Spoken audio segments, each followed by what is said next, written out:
Alright, let's sleep. Pull the blankets up to your chin. Fluff your pillow. Turn off your phone and let the darkness settle around you like a soft, warm cloak. Tonight, we're going to travel back in time to a world of empires and ambition, of golden domes and thundering hooves, of a ruler who stood at the crossroads of continents and commanded the fear and admiration of the entire known world.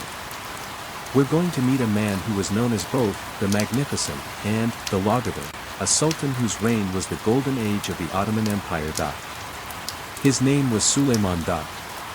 But before we get to his conquests and his laws, his love and his loss, we need to understand the world into which he was born, a world of intrigue, of power, and of a dynasty that was determined to rule the earth.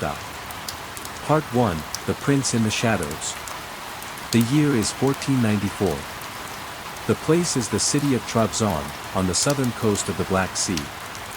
It is a bustling port, a crossroads of cultures where merchants from Genoa, Venice, and Persia rubbed shoulders with Turkish soldiers, Greek fishermen, and Armenian traders. The air smells of salt, of spices, of the distant promise of adventure. In the fortress that overlooks the city, a baby is born. He is given the name Suleiman, and he is the grandson of the Sultan Bayezid II, the ruler of the vast and growing Ottoman Empire. He is also the only son of Selim, the governor of Trabzon, a man of fierce ambition and even fiercer temper. His mother, Hafsa, is a concubine, a woman of uncertain origin who has risen through the ranks of the harem to become Selim's favorite. Suleiman's childhood is a privileged one, but it is also a dangerous one. He is taught the arts of war and of peace, how to ride a horse, how to shoot a bow, how to compose poetry, and how to govern a province. He grows up in a world where the succession to the throne is often decided by bloodshed. His grandfather, Bayezid, had fought a bitter civil war against his own brother to claim the crown. Suleiman learns early that in the Ottoman dynasty, family loyalty is a luxury that few can afford. When Suleiman is 7 years old, he is sent to the imperial palace in Istanbul, the capital of the empire, to receive the finest education available. He studies science, history, literature, theology, and military tactics. He is taught by the most brilliant scholars of the age, and he is trained to be a ruler. He also forms a close friendship with a slave named Ibrahim, a young man of Greek origin who has been brought to the palace as a page. Suleiman and Ibrahim are inseparable. They study together, they play together, and they dream together. Little does Suleiman know that Ibrahim will one day become his closest advisor, his grand vizier, and the second most powerful man in the empire. As Suleiman grows older, he is given his first taste of real power. He is appointed governor of various provinces, first Bolu in Anatolia, and then Kaffa in the Crimea, the land of his mother's ancestors. These positions are a test. He must learn to administer justice, to collect taxes, to command soldiers, and to navigate the treacherous waters of Ottoman politics. He is watched closely by his father, Selim, who is now the Sultan and who tolerates no weakness. In 1512, Selim seizes the throne from his father, Bayezid, in a bloody coup. To secure his position, Selim has his brothers and nephews executed. The Ottoman succession is a brutal affair, and Suleiman knows that if he ever shows signs of weakness, he could share their fate. Part 2, The Young Sultan. In 1520, Selim dies. He is on a campaign to conquer Egypt, and his death leaves the empire in a state of uncertainty. Suleiman, now in his mid-20s, is the only surviving son. He rushes to Istanbul, and on September 30th, 1520, he is proclaimed the 10th Sultan of the Ottoman Empire. He is young, he is untested, and his subjects watch him warily. The empire that he inherits is vast. It stretches from the Balkans to the Caucasus, from the Black Sea to the Mediterranean. But it is also surrounded by enemies. To the west, the Christian powers of Europe eye the Ottomans with suspicion. To the east, the Safavid Empire of Persia threatens the Ottoman border. To the south, the Mamluk Sultanate of Egypt is in a state of chaos. Suleiman is determined to prove himself. He is a man of immense ambition, and he believes that he is destined to rule the world. He is also a man of deep faith, and he sees his campaigns as a sacred duty, a jihad against the enemies of Islam. His first task is to put down a rebellion in Damascus, where the Ottoman governor has declared independence. Suleiman moves quickly and decisively. He sends an army to crush the rebellion, and he establishes his authority over the region. The message is clear: Suleiman is not a weak ruler. Part 3, The Conquest of Belgrade. Suleiman's first great military campaign is against the Kingdom of Hungary, one of the most powerful states in Christian Europe. His target is the fortress of Belgrade, a strategic stronghold that guards the entrance to the Danube River and the heart of the Balkans. Belgrade is a formidable fortress, known as the bulwark of Christendom. It has withstood countless attacks over the centuries. But Suleiman is confident. He leads his army of perhaps 100,000 men across the Danube and lays siege to the city. The siege is brutal. The Ottomans bombard the walls with their massive cannons, and the defenders fight back with courage and desperation. But the Ottomans have superior numbers and superior firepower. After several weeks, the walls are breached, and the city falls. The conquest of Belgrade is a stunning victory. It opens the way for further Ottoman expansion into Europe. It also sends a message to the Christian powers: the Ottomans are coming. Part 4, The Knights of Rhodes.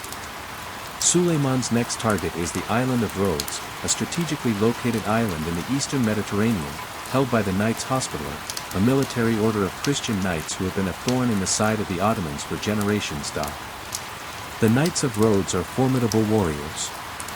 They have turned the island into a fortress, and they have a reputation for ferocity. They have also been a constant threat to Ottoman shipping and coastal towns. Suleiman is determined to eliminate them. In 1522, Suleiman leads a massive expedition against Rhodes. He has an army of perhaps 200,000 men and a fleet of hundreds of ships. The siege is long and bloody. The knights fight with incredible bravery, holding out for months against overwhelming odds. But the Ottomans are relentless. They undermine the walls, they bombard the fortifications, and they slowly wear down the defenders. Eventually, the knights surrender. They are allowed to leave the island with their lives, and they sail away to Malta, where they will continue their struggle against the Ottomans. The conquest of Rhodes is another great victory for Suleiman. It secures Ottoman control over the eastern Mediterranean, and it establishes Suleiman as the preeminent ruler of the region. Part 5, The Battle of Mohács. In 1526, Suleiman launches his most ambitious campaign yet, an invasion of Hungary proper. The Hungarian king, Louis II, is young and inexperienced. He has assembled an army of perhaps 25,000 men to meet the Ottoman threat, but he is hopelessly outnumbered. The two armies meet at Mohács, on the plains of Hungary, on August 29, 1526. The battle is a massacre.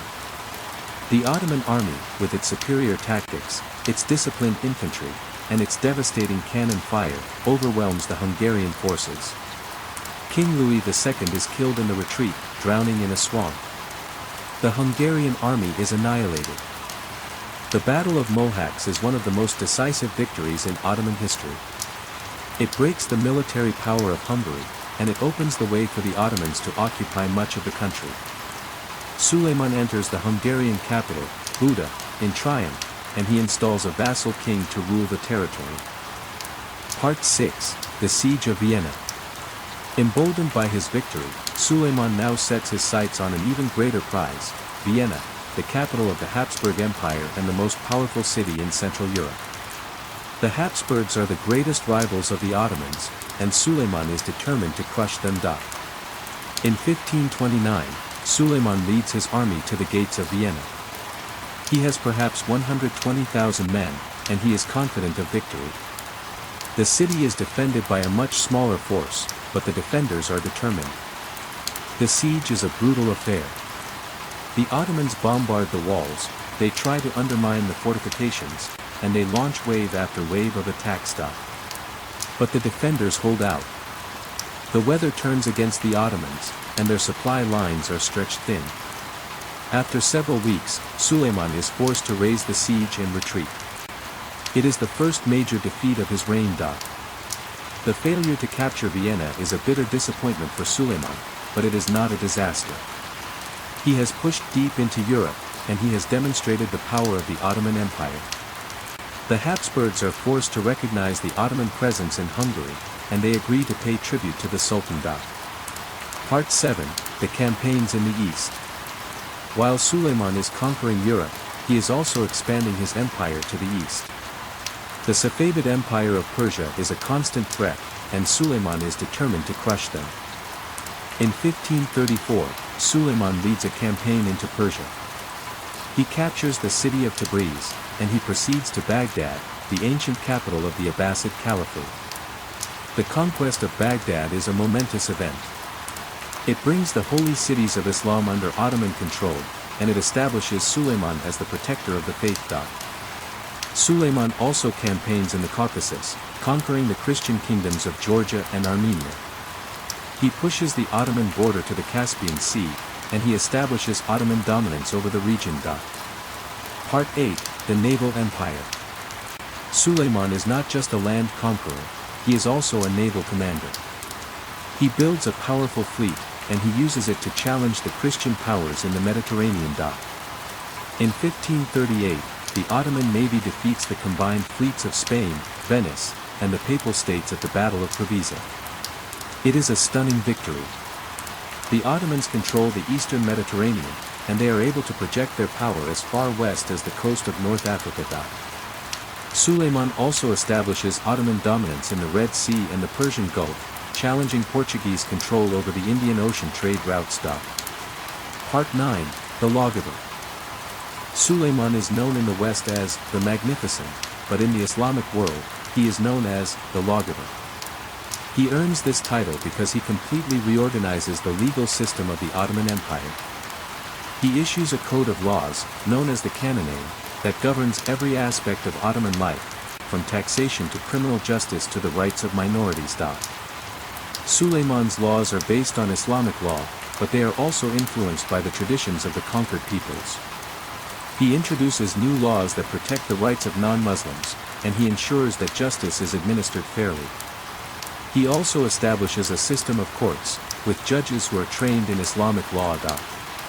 Suleiman's legal reforms are a lasting legacy.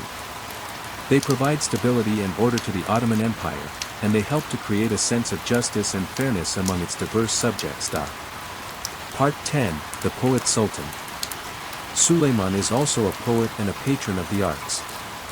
He writes poetry under the pen name Mahibi, meaning the lover.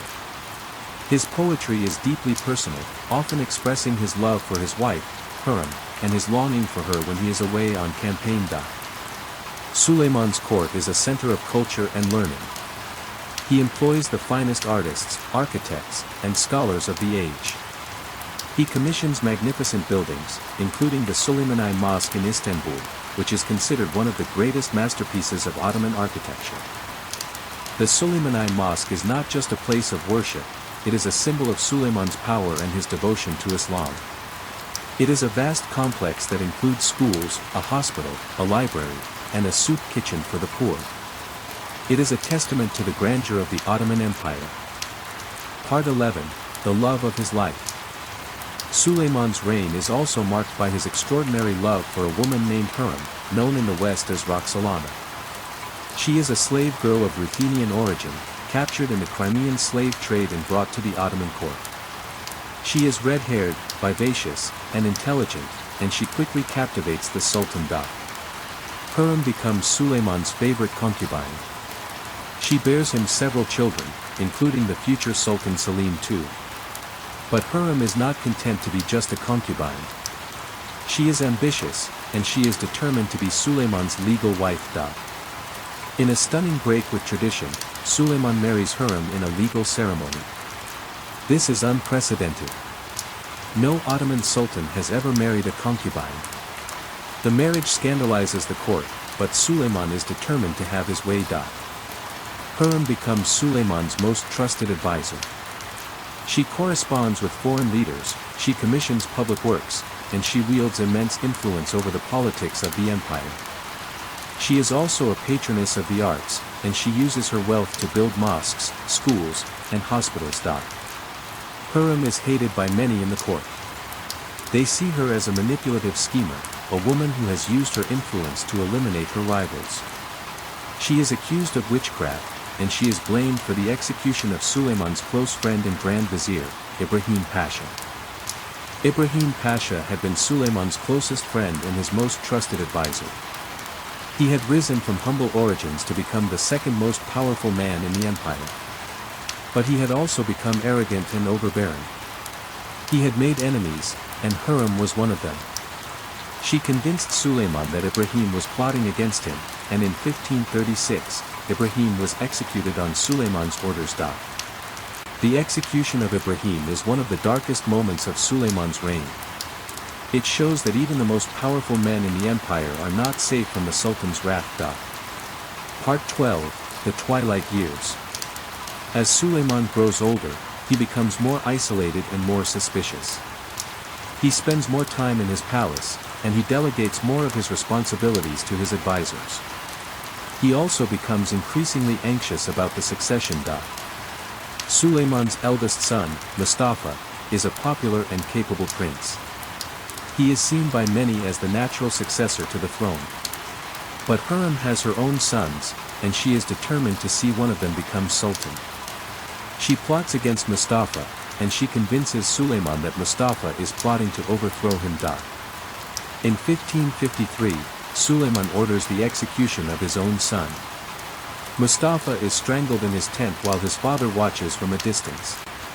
The execution is a tragedy that haunts Suleiman for the rest of his life. He is devastated by the loss of his son, and he never fully recovers. Part 13, The Last Campaign. In 1566, Suleiman decides to lead one last campaign against the Habsburgs. He is 71 years old, and he is in poor health. But he is determined to die in battle, like a true warrior. He leads his army to the fortress of Sigitbar, in Hungary. The fortress is defended by a small but determined Croatian garrison. The siege drags on for weeks, and the Ottomans suffer heavy casualties. On September 5, 1566, Suleiman dies in his tent. He is surrounded by his advisors, and his last words are a prayer. He has ruled for 46 years, longer than any other Ottoman sultan. His body is taken back to Istanbul, where it is buried in the magnificent mausoleum that he had built for himself. His heart, however, is buried at the site of his death, a final testament to his love of conquest. Part 14, The Legacy. Suleiman the Magnificent is one of the greatest rulers in history. He expanded the Ottoman Empire to its greatest extent, and he presided over a golden age of culture and learning. He was a brilliant military commander, a wise lawgiver, and a passionate poet. But he was also a man of contradictions. He was a ruthless conqueror who killed thousands of people. He was a devoted husband who executed his own son. He was a patron of the arts who could also be a brutal tyrant. Suleiman's legacy is the Ottoman Empire itself. He shaped it, he strengthened it, and he made it a world power. His laws, his buildings, and his institutions endured for centuries after his death. He was also a man of love. His love for Hürrem was a profound and lasting bond. He wrote her poetry, he trusted her with his secrets, and he made her his legal wife. She was his confidant, his advisor, and his partner in ruling the greatest empire on earth. Suleiman's story is one of ambition, love, and loss. It is a story that transcends time and place, a story that speaks to the depths of the human heart. Part 15, The Dream. Now, as you drift off to sleep, think about Suleiman. Imagine him as a young prince, full of ambition and promise. Imagine him leading his armies to victory, his sword raised high. Imagine him in his palace, surrounded by his advisors, his poets, and his beloved Hürrem. Imagine him as an old man, weary and broken, haunted by the ghosts of his past. Imagine him on his deathbed, surrounded by his soldiers, his heart still longing for the thrill of conquest. And then imagine the empire he left behind, a vast, magnificent, and enduring empire, a testament to one man's vision and one man's will. Suleiman is gone, but he is not forgotten. He lives on in the stories we tell, in the history we study, and in the monuments he left behind. He is a reminder that even the greatest empires are built by human hands, and that even the most powerful rulers are, in the end, just human. So tonight, as you lie in your warm bed, in your safe home, surrounded by the people you love, think about Suleiman. Think about his courage, his ambition, and his love. And remember that we are all part of the story he began, the story of human ambition, human struggle, and human hope. Sleep well. Sleep deeply. And may your dreams be filled with the sound of hoofbeats, the sight of golden domes, and the whisper of poetry from a long ago age. Good night.